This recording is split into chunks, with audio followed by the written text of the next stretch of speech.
महात्मा गौतम बुद्ध की जयंती के मौके पर बहुजन समाज आपके संदेश का प्रतीक्षारत है। क्या संदेश देना चाहेंगे बहुजन समाज? बहुजन समाज से एक अपील करना चाहूंगा कि हमें जो बीजेपी आईटी सेल है और जो ये मनवादी व्यवस्था के लोग हैं, इन लोगों के बहकावे में नहीं आना है। ये हमारे बहुजन समाज के बच्चे बच्चियों को पढ़ने से रोक रहे हैं, ये आपको हिंदू बनाने की तरफ लगे हुए हैं और अपने बच्चों को विदेशों में पढ़ा रहे हैं, अपने बच्चों को लेटरल एंट्री से बड़ा बड़ा अफसर बना रहे हैं, प्राइवेट नौकरियों में बड़ी बड़ी पोस्टों पर बैठा रहे हैं। और हमारा बहुजन समाज का बच्चा मार्ग भटक रहा है तो बाबा साहब को पढ़े, फुले साहब को पढ़े। तो एक मनवादी विचारधारा का पत्रकार है, मैं उसका नाम जरूर लूंगा, हर्षवर्धन त्रिपाठी। बिल्कुल, ये ऐसा नीच और गिरा हुआ इंसान है, ये इन दोनों बेटियों को ट्रोल कर रहा है।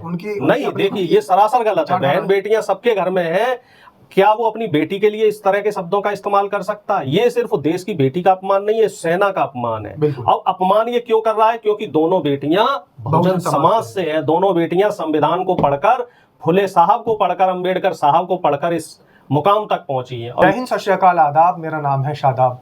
पूरे देश ने बुद्ध पूर्णिमा मनाई, लेकिन एक सवाल फिर भी लोगों के बीच में कौतूहल का विषय बना हुआ है। और वो सवाल क्या है? वो सवाल है, आखिर बुद्ध पूर्णिमा तो देश मना रहा था, क्या बोध गया महाबोधि मंदिर का अतिक्रमण जो है वो हटा? वहाँ पर दूसरों लोगों का हस्तक्षेप अभी भी जारी है।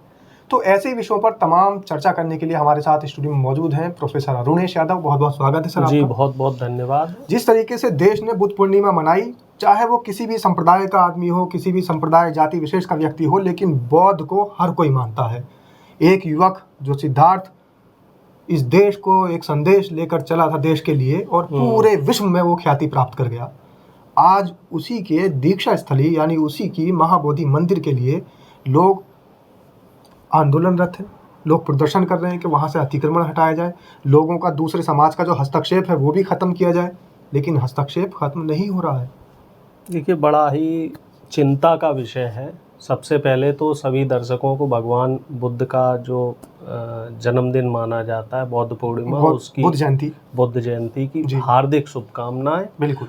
और हमें सिर्फ भगवान बुद्ध की जयंती नहीं मनानी है, उनका जो मार्ग था, जो रास्ता उन्होंने दिखाया था कि सारा राजपाट छोड़कर जनता की बेहतरी और भलाई के लिए उन्होंने जो बातें बताई, जो पूरी बातें सिखाई, और हमारा देश भी बुद्ध के देश के नाम से जाना जाता है। ये जो देश है वो बुद्ध का देश है। और दुर्भाग्य की बात है कि हमारा जो बौद्ध धर्म है वो हमारे देश में माइनॉरिटी में गिना जाता है। बिल्कुल। और पूरी दुनिया इस धर्म को मानती है, चाहे चीन हो, चाहे अमेरिका हो, तमाम जो बड़े बड़ी शक्तियां हैं इस समय के प्रधानमंत्री जब विदेश जाते हैं तो उनको मोदी जी उसी सवाल पे आ रहे हैं कि मोदी जी जब विदेश जाते हैं तो वो कहते हैं कि साहब मैं बुद्ध के देश से आया हूँ, और इस समय हमारे देश को हिंदू मुस्लिम के झगड़े में एक युद्ध का देश बना दिया गया है। सांप्रदायिकता इस कदर बढ़ाई गई है, और हमें इस समय बहुत ज़रूरत है भगवान बुद्ध को पढ़ने की और उनके मार्ग पे चलने की। अब आ जाते हैं सवाल पे। जो बोध गया में हो रहा है वो कतई जायज़ नहीं है, असंवैधानिक है। संविधान के हिसाब से बोध गया में जो वहाँ का ट्रस्ट है, महाबोधि मंदिर है, और जो उनका ट्रस्ट है, उस ट्रस्ट पर बौद्ध धर्म को जो मानने वाले लोग हैं उन्हीं लोगों को उसमें मेंबर बनाया जाना चाहिए और उन्हीं लोगों को उसमें शामिल पूर्ण अधिकार होना चाहिए। लेकिन अब इसके पीछे जो ब्राह्मणवादी मनवादी सोच के लोग हैं, हालांकि मेरी बात थोड़ी सी इस समय विवादित हो सकती है, लेकिन फिर भी मैं कहूँगा कि कुछ लोग ये कह रहे हैं कि साहब बौद्ध गया में वो अपने जो पूर्वज होते हैं, जिनका इंतकाल हो जाता है, जिनकी मृत्यु हो जाती है, उनकी आत्मा की शांति के लिए वहाँ आते हैं। और उनका ये तर्क है। मेरी बात हुई कि भैया तुम वहाँ पे आधिपत्य क्यों जमा रहे? तो वो कह रहे अरे यार हम वहाँ जाके अपने पुरखों को अगर हम वहाँ पे नमन नहीं करेंगे तो हमारे पुरखे तो पीपल के पेड़ पे लटके रह जाएंगे। तो अरुणेश जी, सारे देश के लोग तो काशी जा रहे हैं, मथुरा जा रहैं श्राद्ध देने के लिए, और नहीं, ये मान्यता है, ये उन्हीं के हिसाब से मान्यता है कि बौद्ध गया जो एक बार नहीं गया तो उनके पुरखे वही पीपल के पेड़ पे लटके रह जाएंगे। अड़ोस पड़ोस में आत्माएं उनकी तो वो भटकती रह अपने पुरखों के जाएंगी। लिए तो देख रहे हैं, लेकिन बौद्ध समाज के जो पुरखे हैं उनके लिए कुछ नहीं सोच दरअसल रहे। है क्या कि ये एक फैलाया हुआ ढकोसला है, प्रोपेगेंडा है। आत्मा तो अजर है, अमर है। मृत्यु के बाद कोई व्यक्ति कहाँ जाता है कहाँ नहीं जाता है, इस बात का अभी तक कोई लिखित प्रमाण नहीं है। बिल्कुल। ये कुछ जो मनुवादी विचारधारा के लोग हैं, जो मनुस्मृति को मानने वाले लोग हैं, जो ब्राह्मणवादी व्यवस्था के लोग हैं, इन लोगों ने ये ढकोसले बनाए हैं। क्यों? क्योंकि लोगों के बीच में डर रहे और इनकी दुकानें चलती रहें। और अब इसमें मेरी बात हो जाने दीजिए, एक बात कहूंगा कि अब इसमें बात ये है कि क्या किसी मंदिर के ट्रस्ट में बौद्ध धर्म का व्यक्ति है? हमारे जो धर्म के मंदिर आते हैं, आप हमें बताइए कि राम मंदिर ट्रस्ट, कृष्ण मंदिर ट्रस्ट, वैष्णो देवी ट्रस्ट, तमाम जो मंदिर हैं पूरे दुनिया में, उसमें आपने कितने बौद्ध धर्म के लोगों को लिया है जो आप वहाँ पे जाके उनकी जो धर्म की जो चीज़ें हैं वहाँ पे जाके बीच में टांग अड़ा रहे हैं? तो ये सरासर गलत है। अरुणेश जी, एक सवाल ये भी उठता है कि आखिरकार जो इस तरीके के लोग हैं, वो ज़्यादा बड़ा तबका नहीं, एक तबका छोटा सा तबका है जो मस्जिद के अंदर जो वुजू खाने हैं उसके अंदर जो फव्वारे लगे होते हैं, तो उनको उस फव्वारे के अंदर ही शिवलिंग नज़र आता है। मस्जिदों की नींव के अंदर मंदिर नज़र आते हैं। बौद्ध जितने भी मठ हैं उनके अंदर उनके जो पूर्वज हैं, आप बता रहे हैं अपने पुरखों की आत्मा की शांति के लिए, वहाँ पर ही उनका सब कुछ रखा हुआ है।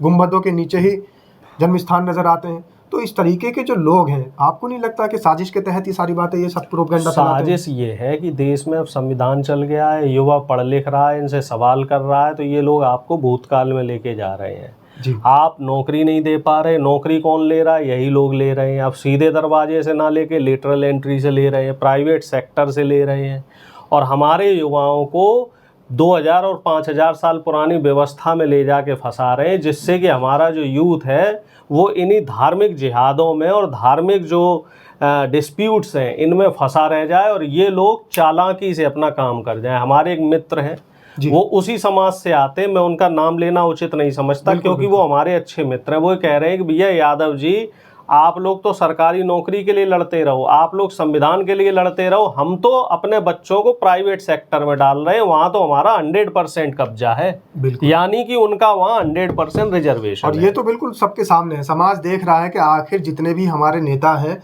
और सत्ताधारी पार्टी के और मंत्रीगण हैं, उनके तो बच्चे सरकारी स्कूलों में पढ़ते ही नहीं पढ़ते। कोई भी एक का बच्चा सेना में भी नहीं है, कोई भी आर्मी में नहीं है, एयरफोर्स में नहीं है, नेवी में नहीं है। तो जो लोग इस तरीके से अपने आप को बहुत बड़ा देशभक्त बताते हैं, तो असली देशभक्त असली मूल निवासी हैं। बिल्कुल है, और उन्हीं का शोषण हो रहा है।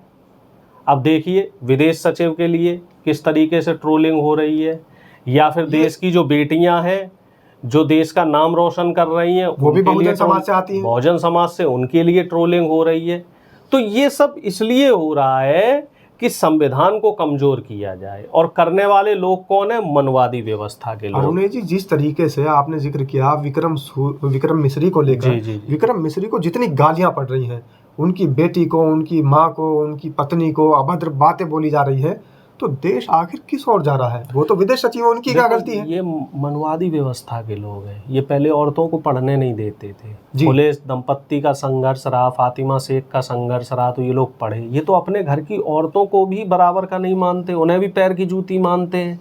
अब विदेश सचिव साहब, उन्हें तो जो ऑर्डर मिले हैं उन्हीं का पालन करेंगे। एक IAS अफसर है, पढ़ लिख के IAS बना है और इतनी बड़ी और अहम पोस्ट पर है, तो उसे जो ऑर्डर मिले होंगे, जो प्रोटोकॉल मिला होगा, उसी प्रोटोकॉल का फॉलो करके वो सीज फायर की उन्होंने घोषणा करी। बिल्कुल। अब जो ट्रोलर्स हैं वो लोग अगर उनके निजी फोटोज़ पे जाके, उनके परिवार के फोटोज़ पे जाके बहन बेटी के लिए इतनी फफ्तियाँ कसते हैं, भद्दे भद्दी बातें कहते हैं, तो इसके लिए शर्म आनी चाहिए। बहन बेटियां सबके घर में। अरुण जी, जिस तरीके से दोनों देश की बेटियों ने, बहुजन समाज की बेटियों ने देश के लिए काम किया, बिल्कुल, तो देश उनकी तारीफ करेगा, करनी भी चाहिए। इसी तरीके से अगर देश के बहुजन समाज के लोग पहले अच्छा कार्य कर गए, चाहे वो माँ सावित्रीबाई फुले हो, महात्मा ज्योतिबा फुले हो, चाहे वो अंबेडकर हो, चाहे वो अहिल्याबाई हो, तो या फातिमा शेख हो, इस तरीके के जो महापुरुष अच्छा काम कर गए, तो उनसे मनुवादी विचारधारा के लोगों को दिक्कत क्यों होती है? हाल ही में मुख्यमंत्री योगी आदित्यनाथ ने भी टिप्पणी कर दी है। दिक्कत इसलिए है इनकी मोनोपोली टूट रही है। अब इसी पे एक बात आ रही है कि जो हमारी बेटी थी सोफिया कुरैशी और व्योमिका सिंह, इन लोगों ने पूरे देश में धाक जमा दी कि बहुजन समाज की बेटियां प्रतिनिधित्व कर रही हैं, सेना में है और अलग अलग सेना के उसमें है, कोई जल सेना में है, कोई थल सेना में है, कोई वायु सेना में है। बिल्कुल, बिल्कुल। तो एक मनवादी विचारधारा का पत्रकार है, मैं उसका नाम जरूर लूंगा, हर्षवर्धन त्रिपाठी। बिल्कुल, बिल्कुल। ये ऐसा नीच और गिरा हुआ इंसान है, ये इन दोनों बेटियों को ट्रोल कर रहा है।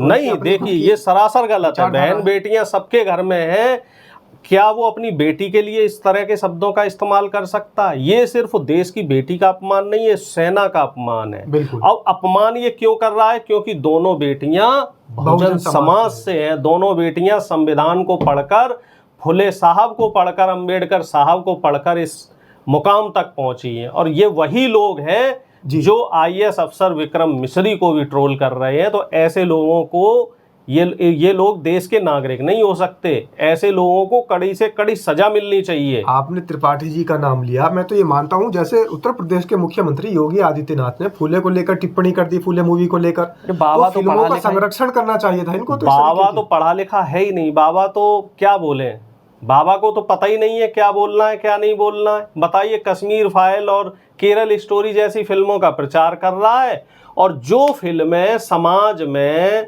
शैक्षिक जागरूकता बढ़ा रही है, समाज सुधारकों की शैक्षिक जागरूकता बढ़ा रही है, उन फिल्मों पे आप फफ्तियां कस रहे हो, कितनी शर्म की बात है। वहीं दूसरी तरफ समाजवादी पार्टी के प्रवक्ता आशुतोष वर्मा ने लखनऊ में पूरा हॉल बुक किया और सब बहुजन समाज और सर्व समाज के लोगों को फिल्म दिखाई। नोएडा में भी नोएडा में समाजवादी पार्टी के प्रवक्ता भाटी साहब ने सब समाज के लोगों को फिल्म दिखाई। तो ऐसी फिल्मों को तो सरकार को टैक्स फ्री करना चाहिए, और सरकार क्या कर रही है, ऐसी फिल्मों पे कमेंट कर रही है। आज तो मोदी जी को मैं कह रहा हूँ कि विशेष प्रीमियर चला के इस फिल्म को खुद भी देखना चाहिए और अपने तमाम मंत्रिमंडल को भी दिखाना चाहिए, जिससे कि ये लोग बाज आ जाएं, बहन बेटियों पे जो भद्दी भद्दी टिप्पणियां करते हैं उनसे ये लोग आजिज आ जाएं, बाज आ जाएं। महात्मा गौतम बुद्ध की पूर्णिमा कल निकली है।